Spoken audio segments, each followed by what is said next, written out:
Welcome everybody to the Ponderosa and the Steckline Report. Hey, the wind's blowing, the wheat's headed out, it's making a kernel, and maybe if we don't get a bunch of hail, we're going to have a wheat crop. Well, we're going to talk about that plus some farm bill issues that affect growing this stuff and other things on the farm in 60 seconds. Stay tuned.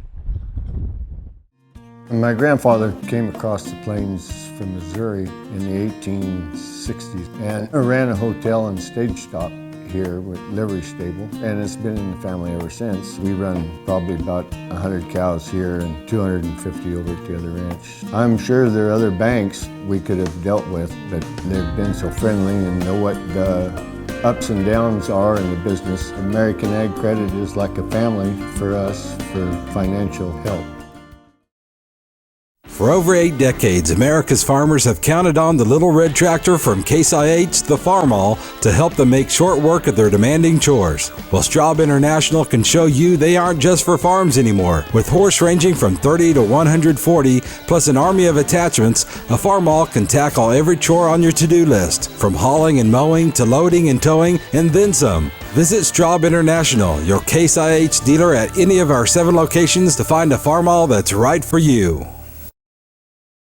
Well, folks, as we kind of look at this year's wheat crop headed out, finally got the heads out. Boy, it took a long time. I tell you, friends, this stuff is at least 2.5 weeks behind normal, almost 4 weeks behind last year.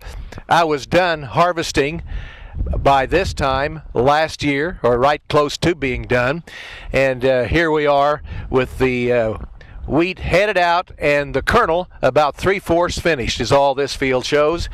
Pretty nice head size. You know, it's one of those old sayings, when you drive past a field like this at 60 mile an hour, it's sure going to make 60 bushels to the acre. When you stop and go in, you might change your mind a little bit. Still, I'm not unhappy about this at all, friends. I am happy about all the rye. Look at this. There's a bunch of that around this part of the country. The weather was conducive to growing that stuff more than it was the wheat. These wheat heads are pretty nice size, but they could be thicker. Now, some of my other fields are smaller heads and more of the heads, so it'll be interesting to see when we get in here. As of right now, I would call this crop, and we're located in probably one of the better parts of the state of Kansas, south central part. We've got a good average crop. Maybe slightly above in some cases, but a bumper crop, no. And of course, we have to remember that at least 1/3 of this state is almost a zero. And so consequently, we are not going to produce the number of bushels that we normally do in the state of Kansas. Half the bushels in the state of Oklahoma, they tell us. Texas has got some problems as well. Now, one of the things about price, you would think that would drive this price up to $8 a quick, make your head spin because of the short supply that we might have on this wheat crop. We do have a big corn crop possibility. I just checked the weather situation. You know, rain makes grain, and we are too wet in most of the major corn growing areas. Yes, we're going to get it planted a little bit late. I don't think late enough to bother too many people.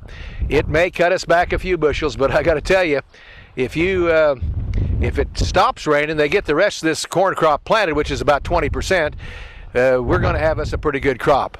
But folks, that's not all in yet, and the weatherman is throwing a lot of moisture our direction. Who knows, this stuff here may be hail down before tomorrow night. You never know at all when you're a farmer. In any event, as we look at the wheat price, we kind of like what we see for the future. This price could stay firm because of the amount of bushels we're going to harvest.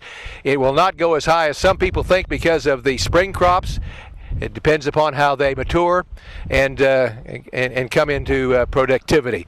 I wouldn't be a bit surprised if we have a record corn crop that this wheat crop will probably worth to be $6.50, $7 at the best, because one does have an effect on the other, absolutely, even though this may be a somewhat short supply. I noticed that when the wheat market got down into that $7 area, we had a lot of foreign buyers come to the market and drove her back up again. So that seems to me to indicate that we've got a nice base on this old wheat crop, and I'm not going to get too crazy about selling it until we see how much we raise.